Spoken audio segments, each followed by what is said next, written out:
RDS es parte de lo que son servicios de base de datos relacionales. Las bases de datos relacionales son las que nosotros comúnmente conocemos, en las cuales se normaliza la información y se crean tablas. Son datos estructurados, ¿verdad? Que se organizan en campos, ¿verdad? En tablas, etcétera. Y como sabemos, bases de datos relacionales hay varias en el mercado. En AWS se permiten utilizar algunos motores, los principales, ¿verdad? AWS nos permite usar Aurora, que es uno de los motores hechos por ellos, basados en Postgres. Hay un Aurora basado en MySQL. Hay un MySQL, un Microsoft SQL, Oracle, etcétera, ¿verdad? Hay muchos otros motores. Entonces acá vamos a lanzar una instancia. Como decíamos antes, RDS es una base de datos. Entonces lo que estoy haciendo acá es plataforma como servicio. Podría conectar mi app, mi sitio web, alguna cosa que yo tenga provisionada para almacenar datos. Entonces ese es el objetivo principal. Acá voy a abrir las instancias. En este momento tengo una creada previamente. Sin embargo, voy a hacer otra. Crear una. Y la base de datos la voy a crear de acuerdo a las normas estándar. La creación sencilla nos permite abreviar muchos pasos, más simplificada, pero me asume varios datos o varios pasos que yo normalmente es necesario especificarlos. Bien, creación estándar. Luego están los motores o los engines, se dice en inglés. Los motores de base de datos, como dijimos, Aurora, compatibilidad para MySQL o Postgres, MySQL, MariaDB, Postgres SQL, Oracle, Microsoft SQL, IBM DB2. O sea, hay varios motores. Como dijimos, vamos a trabajar en uno que se llama MySQL.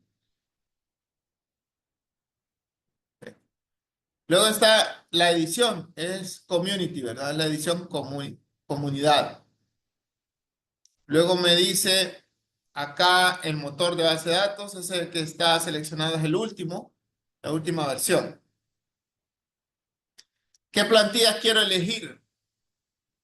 Yo puedo utilizar esta para un ambiente de producción y él me va a elegir algunas características como el tipo de instancia, la memoria, el procesador que debo de utilizar. Puede ser una para desarrollo o pruebas o puede ser una para capa gratuita. En este caso, como es una prueba, ¿verdad? Si ustedes tuvieran una aplicación, ¿verdad? Que probablemente van a conectarse a algunos usuarios, tendrían que lanzarla en producción o en desarrollo. En pruebas es una base de datos pequeña, ¿verdad? Limitada.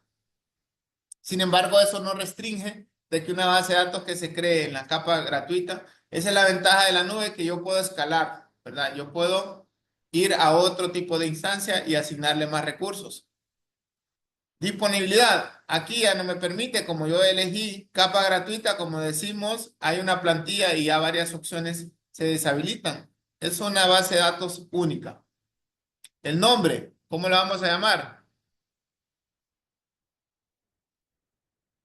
Base de datos y le puedo escribir mis últimos 4 números de cuenta. Vamos a escribir eso, 0987. El usuario, admin. Vamos a utilizar para este ejemplo las credenciales usuario admin y la contraseña sistemas.24. Las credenciales van a ser autoadministradas, es decir, que yo las voy a definir. No hay ninguna entidad fuera del servidor que me vaya a permitir autenticar. ¿Qué contraseña? Bueno, dijimos sistemas.24. Está. Luego me dice la configuración de la instancia. ¿Qué tipo de instancia? Como elegí la plantilla que es para capa gratuita, entonces me asigna 2 procesadores, 1 GB de RAM. Como les digo, es algo bien pequeño, bien restringido. El disco duro, un disco duro de 20 gigas, le vamos a asignar 30. Y la configuración, ¿verdad? A nivel de red, no voy a cambiar nada. me asigna una cantidad de IOPS, ¿verdad? Que son las operaciones de entrada y salida.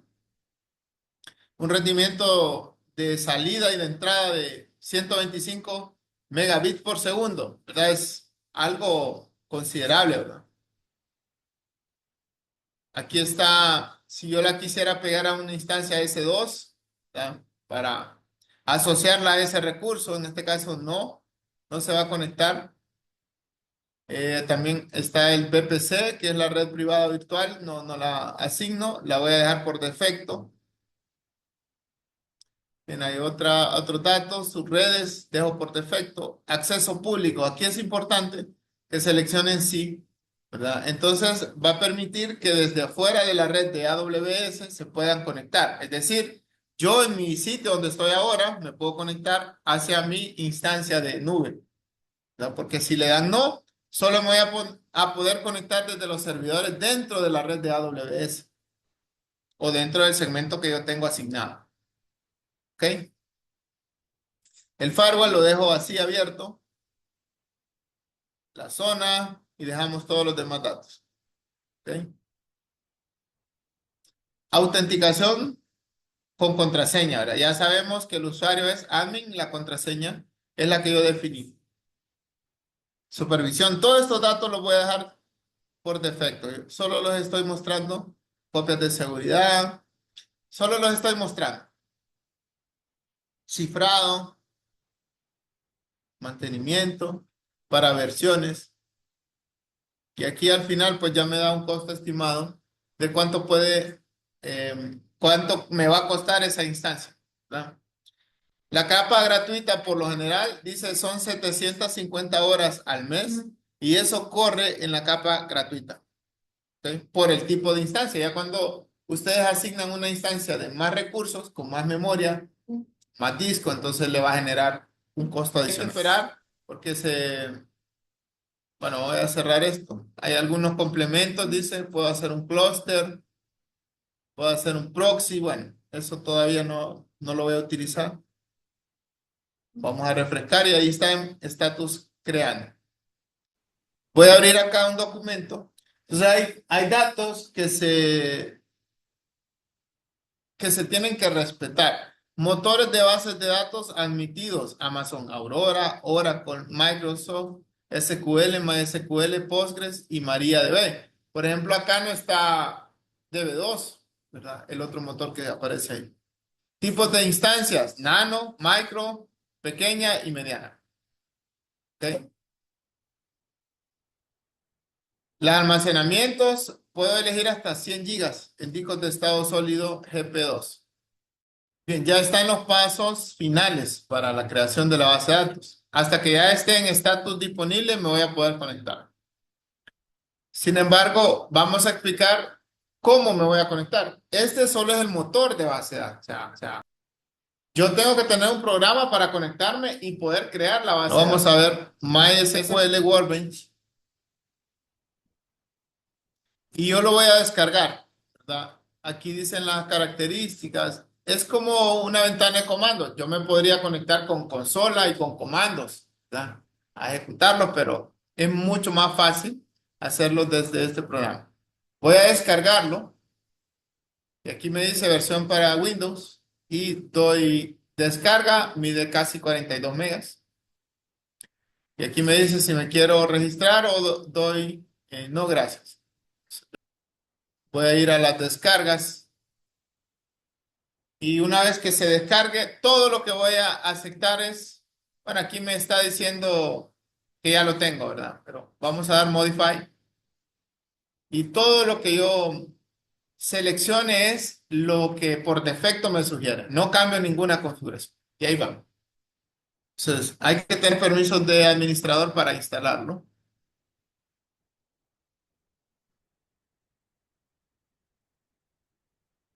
Listo. Entonces, ese es el programa para conectarse a mi base de datos. Ahí está. Aquí tengo la base de datos. Entonces, en este momento voy a intentar conectarme. Abro y reviso. Bueno, lo importante es que el estatus sea disponible. En el caso la puerta de enlace o endpoint, copio y voy al programa MySQL Workbench. Aquí ya tengo varias conexiones, sin embargo voy a hacer una nueva. Vamos a hacer RDS, una 2024, donde dice hostname, le escribo el endpoint, ¿ok? El puerto, que es el 3306, lo dejo igual. La contraseña y el usuario. En este caso, el usuario que yo definí en el momento de la instalación se llama admin. La contraseña no la voy a escribir y voy a proceder a probar la conexión.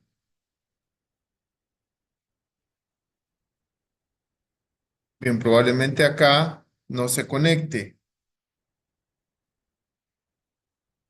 Y es un error que vamos a explicar más adelante. Bien, aquí va a dar un error, no se va a poder conectar. Entonces, hay varias cosas, como pueden ver, no se puede conectar. Voy a cerrar y voy a ir a ver acá, en este caso, algunas configuraciones. Voy a regresar al panel principal. Bueno, de nuevo a las instancias. Siempre lo primero, como dijimos, que el estatus esté disponible. Luego voy a ver las reglas. ¿Ok? Se me voy a la sección de seguridad. Le dice firewall. ¿Ok? El cortafuegos, el grupo de seguridad. Voy a darle acá. Y voy a examinar las reglas que tengo creadas. Aquí tengo dos reglas.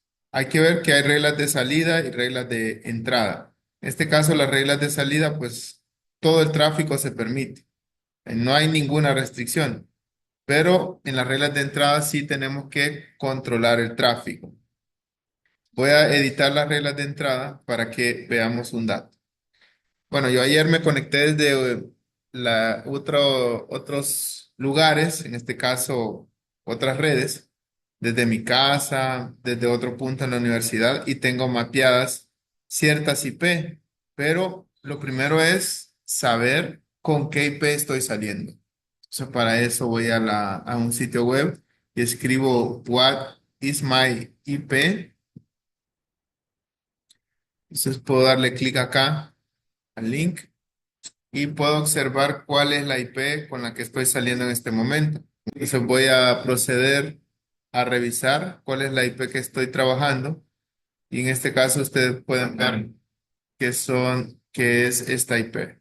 Entonces no está incluida en este rango, por lo cual yo procedo a agregar una nueva regla. Podría ser una nueva regla con MySQL y elegir aquí mi IP y ustedes pueden ver que ya es otra IP. Siempre son de este mismo rango, pero si por alguna razón el día de mañana me conectara y saliera por otra IP, entonces probablemente tuviera que hacer lo mismo. Entonces yo tengo la opción de agregar IPs individualmente o todo el segmento. En este caso voy a proceder a agregar el segmento. Voy a borrar esto y voy a revisar las IP que tengo seleccionadas. Voy a elegir la opción personalizada y voy a agregar el segmento de IP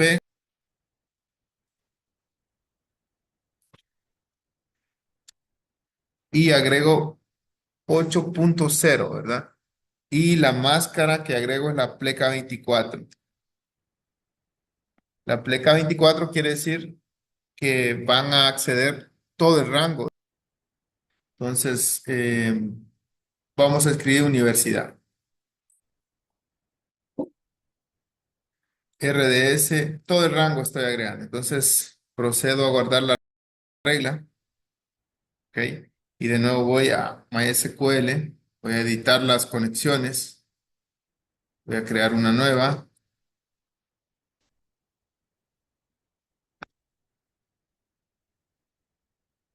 Y bueno, dijimos que debemos, bueno, voy a proceder de regreso a RDS, al panel de configuración. Aquí tengo el detalle de mi instancia. Como dijimos, para conectarme tengo que acceder a través del del punto de enlace o endpoint.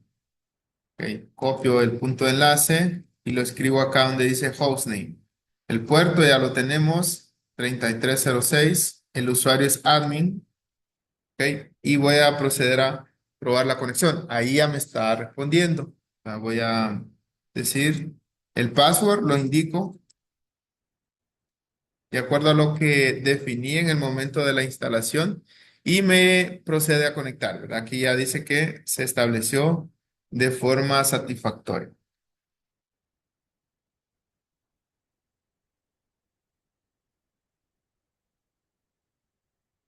Y ahí está. Bien, entonces ahora voy a proceder a realizar algunas consultas. La primera, bueno, voy a quitar este panel. Vamos a dejar así y quitamos este de acá. Bien, la primera consulta, como pueden ver, tengo una base de datos. Cuando nosotros entramos por primera vez, se nos despliega el modo de administración. Entonces aquí hay algunos datos. Respecto al servidor, sin embargo, nos vamos a pasar a donde dice esquemas o schemas. Y aquí tengo una base de datos. Si yo quisiera borrar esa base de datos, en el caso la primera vez que entren, ustedes van a tener un ambiente en blanco. Entonces, borrar base de datos.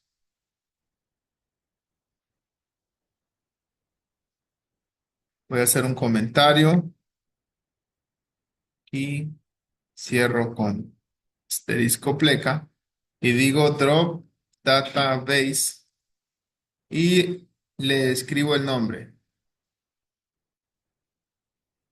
Punto y coma. Todas las instrucciones finalizan con punto y coma.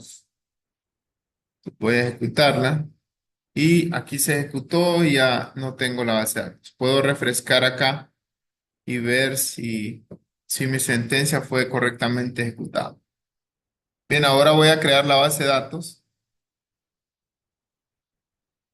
Entonces escribo el query,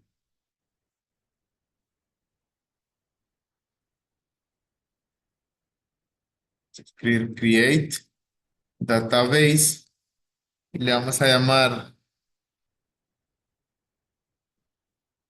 sistemas opt1 punto y com. Entonces marco y ejecuto la instrucción y aquí ya me indica que se ejecutó de forma satisfactoria. Procedo a actualizar los esquemas y aquí ya veo mi base de datos. Usar se refiere a estar dentro de esa base de datos. Entonces, escribo use sistemas opt1, que es el nombre de mi base de datos, y ejecuto el query. Y acá ustedes ven que se pone en negrita. Quiere decir que ya estoy en uso de esa base de datos. Y aquí procedo a realizar todas las consultas que necesito. Puedo crear una tabla, vistas, store procedures o funciones. Nosotros vamos a crear una tabla.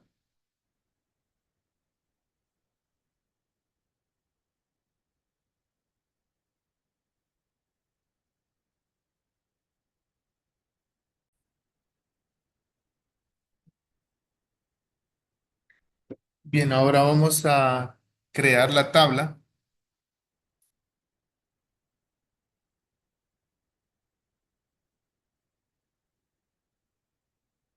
Una tabla con 3 registros llamada clientes. Entonces empiezo a escribirlo.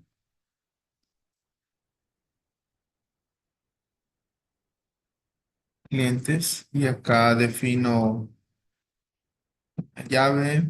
Y aquí vamos a escribir punto y coma. ¿Qué registros vamos a utilizar? Para un espacio, ID o ID, ¿verdad? Que es el identificador, la llave primaria de tipo int y va a ser nuestro primary key.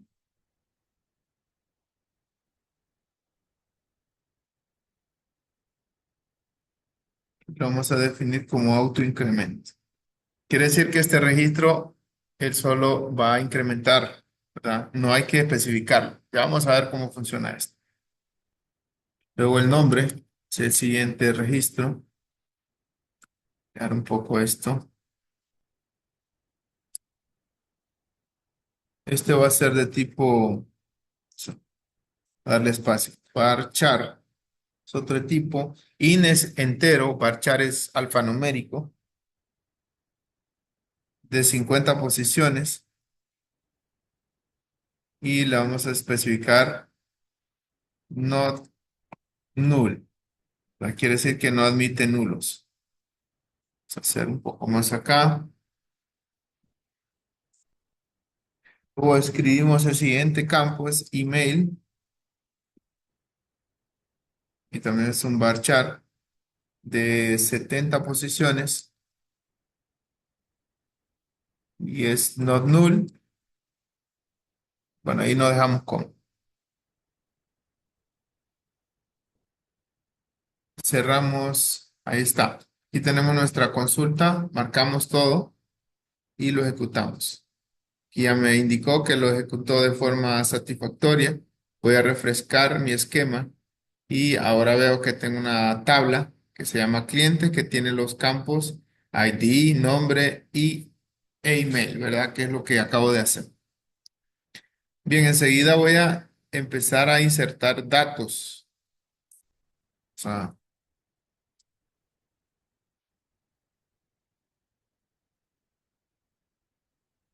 bueno, vamos a empezar consultando. Entonces, la consulta se llama select asterisco from, ¿verdad? El nombre de la tabla que es clientes.com. Entonces voy a consultar todos los registros de la tabla clientes y en este momento está en blanco. No hay registros. Entonces voy a insertar dos registros.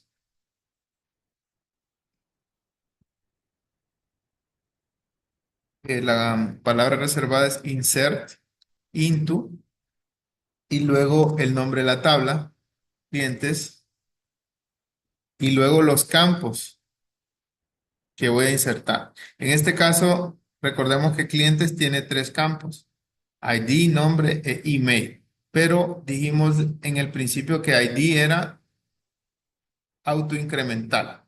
Estas dos palabras, primary key o primary key, se refiere a que es la llave primaria, es decir, que no se puede repetir. Por ejemplo, si yo creo el cliente número uno, no puede haber otro con número uno. Este dato es unívoco, no se puede repetir. Y también tengo la palabra autoincrement, que quiere decir que va a incrementar. Como es un entero, el primer valor va a ser uno, el siguiente 2, 3, 4, etc. Entonces especifico los campos que quiero insertar. Voy a insertar nombre e email. Luego escribo la palabra values y especifico los valores que voy a insertar. En este caso, para nombre, hay que ver también que tengo, cuando yo creé la tabla, escribí la palabra not null. Not null se refiere a que no admite nulos. Esto quiere decir que ese campo no puede quedar en blanco al momento de una inserción.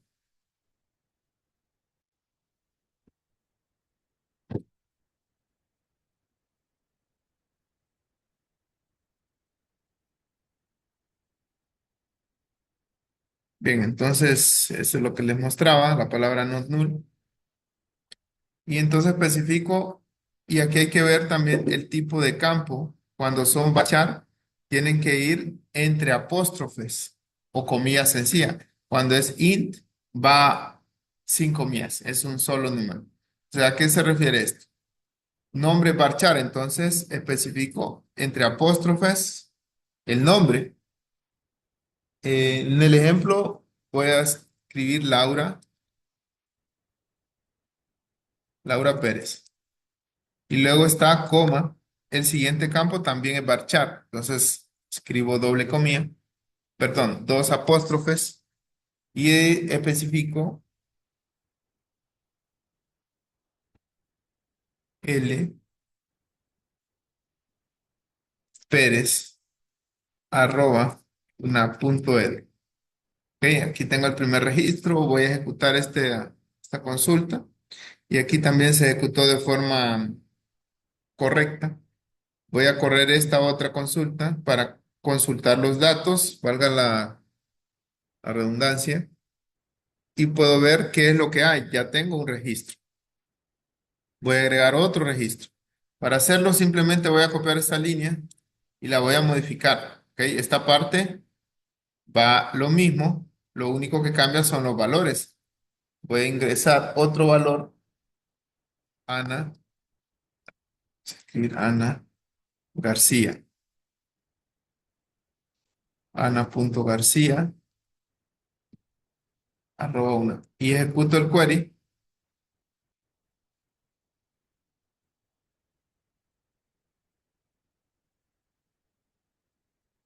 Ahí está, ¿verdad? Entonces ya se insertó.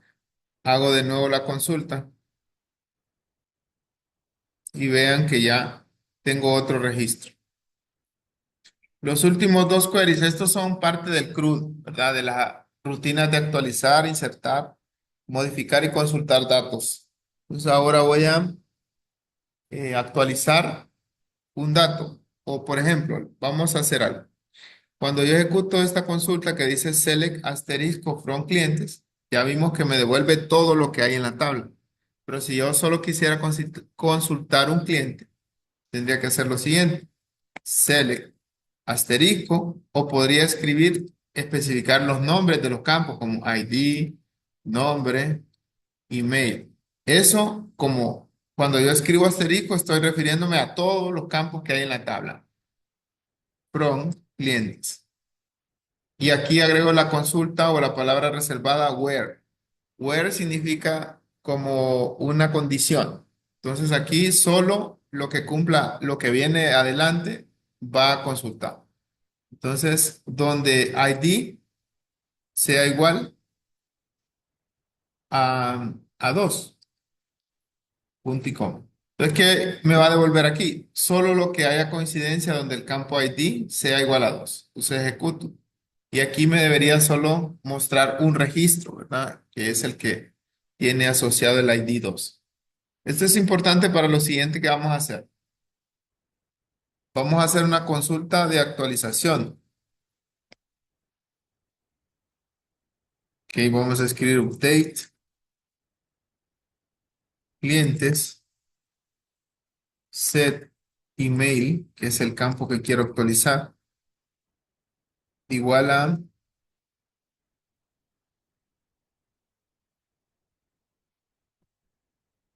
apóstrofe, porque sabemos que email es un campo varchar.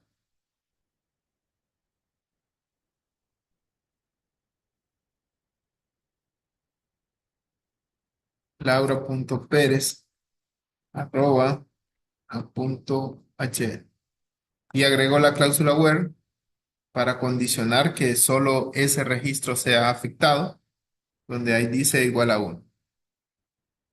Ejecuto esta consulta y voy a revisar todos los registros que hay en esa tabla. Y ahora veo que ya cambié el correo de Laura Pérez. Bien, ahora voy a hacer la última consulta que es para borrar datos. Ok, entonces, borrar datos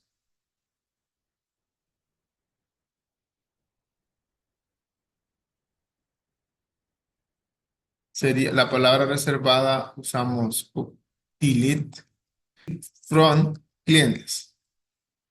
Y luego especifico la condición where ID sea igual a 2. Entonces, si yo no le agrego la cláusula where, va a borrar todo lo que hay en la tabla. Eso es importante siempre. Si solo queremos hacer o afectar un registro, hacerlo de esta forma. Aquí está. Bueno, aquí me dio un error. Bien, ahí me dice que la tabla cliente no existe porque se llama clientes en plural. Entonces, vuelvo a ejecutar y ahí vamos a esperar. Bueno, ya se ejecutó. Voy a actualizar la consulta para ver qué es lo que hay dentro de mi tabla y ahora solo hay un registro que se llama Laura Pérez. Con esto concluimos la práctica que se refiere a la creación de la base de datos usando una instancia RDS así como inserción de registros y todas las sentencias que son parte del CRUD.